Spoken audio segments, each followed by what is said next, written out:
불평과 불만 대신 교회에 다녀온 아이가 아버지에게 불평을 늘어놨습니다. 요즘 찬송가는 너무 따분해요. 우리 같은 젊은 세대가 부를 수 있는 노래가 없어요. 너무 지루하고 오래된 노래만 불러요. 아이의 불평을 들은 아버지는 부드러운 목소리로 한 가지 제안을 했습니다. 그렇다면 내가 한번 만들어보는 건 어떻겠니? 그냥 지나칠 수도 있는 이야기였지만 아이는 정말로 그 일에 도전해야겠다고 생각했습니다.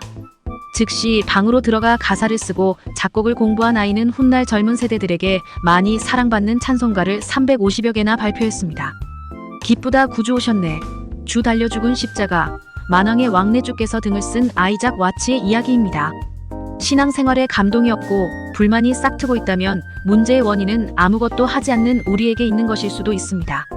불평, 불만은 어떤 문제도 해결할 수 없습니다. 하나님이 주신 능력과 영감을 낭비하지 말고 더 건설적인 일에 사용하고자 노력해야 합니다. 불평과 불만 대신 그 문제를 위해 내가 할 수 있는 일이 무엇인지 생각해보는 것이 건강한 그리스도인의 생각입니다.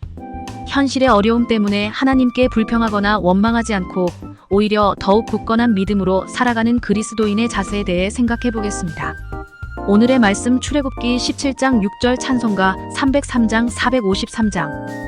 내가 호렙산에 있는 그 반석 위 거기서 내 앞에 서리니 너는 그 반석을 치라. 그것에서 물이 나오리니 백성이 마시리라. 모세가 이스라엘 장로들의 목전에서 그대로 행하니라. 이스라엘 백성들은 하나님의 은혜를 받은 민족이었지만 끊임없이 하나님을 원망하며 불평과 불만을 쏟아내던 어리석은 백성들이었습니다. 그들은 모세의 인도로 애굽에서 빠져나오며 하나님께서 보여주신 수많은 기적에도 불구하고 끊임없이 불평하고 하나님을 원망했던 것입니다. 삶에서 부족한 것들이 불평하게 만듭니다. 신광야를 떠난 이스라엘 백성들이 르비딤에 장막을 쳤습니다. 그런데 문제가 있었습니다. 그곳에는 물이 없었던 것입니다. 이스라엘 백성들의 상황처럼 사람의 삶에 이렇게 무언가가 부족한 문제들이 발생할 때 불평이 생기는 것입니다. 하나님을 향한 불평은 하나님의 은혜를 무시하는 것입니다. 이스라엘 백성들은 목이 말라 모세를 향해 원망하고 불평했습니다. 그들은 왜 애굽에서 인도해서 여기서 목말라 죽게 하느냐? 라고 말합니다. 당장의 어려움 때문에 감히 하나님의 구원조차 원망하고 있는 것입니다. 하나님께서는 언제나 하나님의 백성들의 어려움을 알고 계십니다.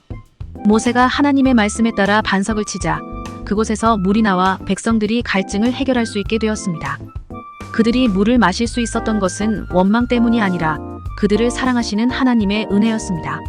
하나님을 향한 원망과 불평은 곧 하나님을 시험하고 하나님께 반역하는 것입니다. 원망과 불평을 멈추고 오히려 자신이 하나님을 위해 무엇을 할 수 있을지 생각해 보아야 합니다. 어떤 상황과 환경에서도 불평하지 않고 더욱 감사하며 하나님을 위해 살아가시길 바랍니다. 오늘의 기도.